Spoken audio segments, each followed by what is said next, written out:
So just before Christmas, Mark, Kay and I had a chat about Mark's, it was awful talking about it like this, alcoholism. And it was alcoholism, addiction, and really your depression, your anxiety. Yeah. And we hadn't really thought much about it when we did it, but we have been overwhelmed by the response from so many people. Really, haven't we? Just and the way that people have shared with us and right down to even an old friend contacting me and recontacting and saying that he also has been sober for a while and would we like to meet for a Diet Coke. Diet Coke is the secret language of us alcoholics. But a lot of people talking to us about anxiety, and so we thought for the first couple of weeks of January, which you always say is really hard for you, isn't it, with your stuff, that we would just do as a sort of a subtext on our channel. We would, on mine and Kay's channel, we would do just a daily diary of living with depression and addiction. The two are interlinked. Yeah, and then if people want to share back with us what's going on for them, I mean, we can't advise anybody. Obviously, all we can do is share how we live with it. But we are not professionals. We can't advise anyone. But we thought we would just start maybe each little piece with me just simply asking Mark how he feels, because I think we live in a society where we ask people how they feel, but we don't really want to hear. And I think, do we? We don't. No one really. I mean, most people don't really. I don't even know if it's that most people don't really want to know. I think we're programmed into, as a culture as well, into not really saying how we feel. I think it's What's that brilliant thing they used to say in the Priory? Well, they used to say that when you woke up in the morning and you'd go into group therapy and what have you, they'd say, how do you feel? You're not allowed to use the word fine. And the word fine is an acronym which was false information nicely expressed, which I think was really good. It basically means you're just going, fine, everything's fine. But you know what I think as well, living with somebody that suffers from depression and anxiety. And Mark was only diagnosed this year as living with depression, and you've been taking antidepressants now for a year, haven't you? And I mean, I'm convinced, as I know you are, that actually depression was the first thing, and then he self-medicated with alcohol. But if I'm honest, living with somebody with depression, I sometimes don't want to know when I ask how you feel. No. Because I know that it's a mountain for you to climb, but it's also a mountain for the family to climb, isn't it? I mean, you're a lot of the time you're very happy. We have such a huge laugh. We have such a great family. But when that cloud comes over you, but often I have to confess, and I'm sure a lot of people will relate to this. I mean, that mania, if you like, and I do get manic. I'm manic. The fun, the silliness. It's like, I imagine it's what it's like for actors. You sort of throw yourself into the role. And it's quite infectious, so it's not like you're being fake or fraudulent. I am wanting to have fun and be silly, but it does come with a crash. It does often conceal. Not always. No, not always, but but sometimes it does conceal. I mean, I would be lying if I didn't say all the time there's a shadow. There is all the time a shadow. I mean, the shadow is always there, and it's about how convincingly or not you can dodge it. In a sense, you see, it's like dodging something that's always there. It's New Year's Day.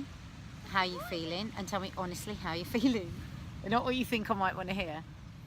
Well, I think, as I was just saying, it's like the 1st of January feels like a new beginning, doesn't it? Everyone, it's a new opportunity to stop drinking.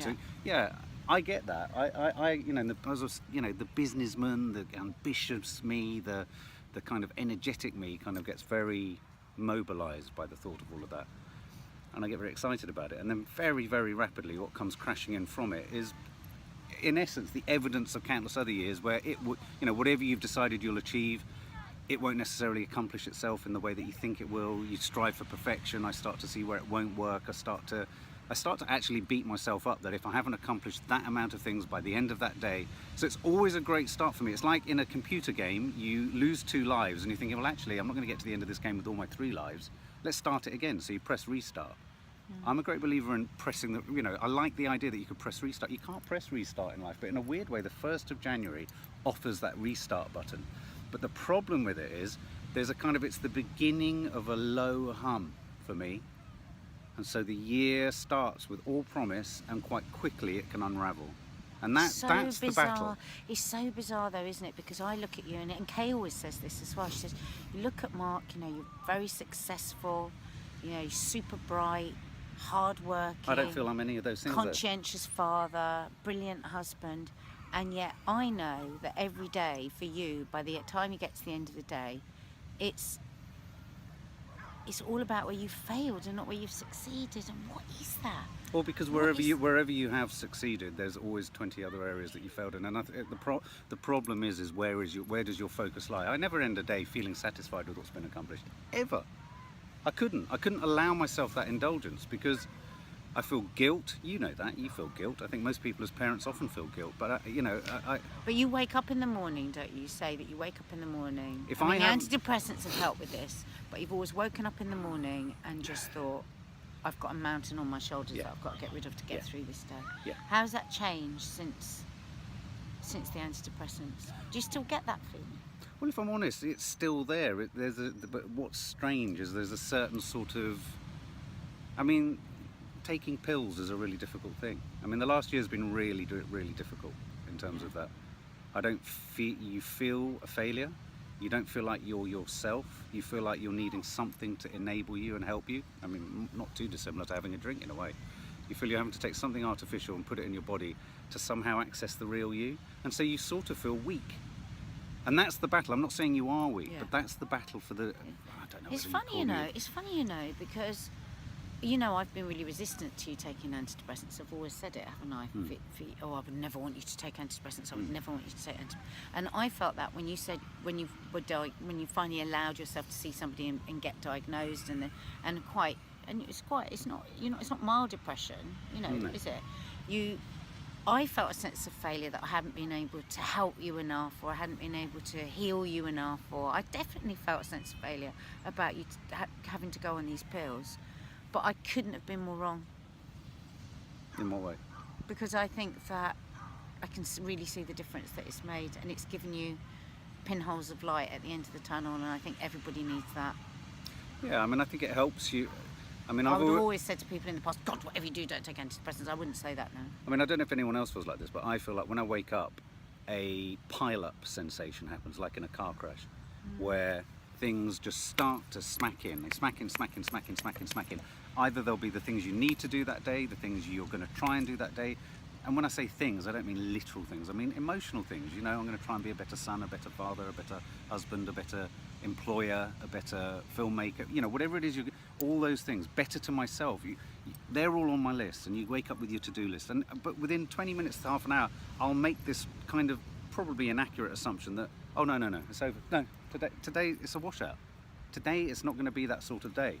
And that pile-up sensation has reduced. I'd say that's the major effect of the antidepressants, is it's almost like they've injected a bit of space between those elements, but the essentialness of those elements are still there. They're still coming at me. I'm still sort of inflicting themselves on me.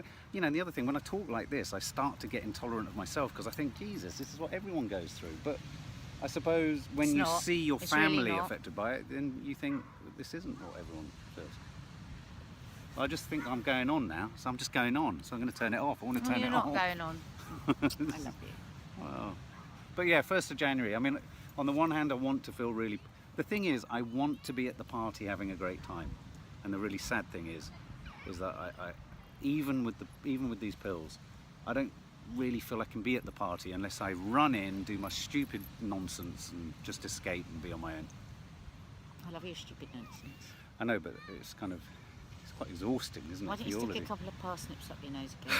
Yeah, I know. We did that last night. It was really good. It was very good. It's amazing how you can get them to stay there. You have to push them quite far up to get them to stay there.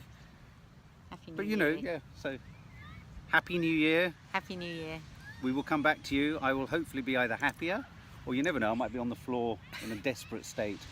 Even worse. I don't know. I hope this is useful to someone. It's not. I don't know. We might just be waffling. We're just going to do it for a couple of weeks of January and see what happens. Yeah.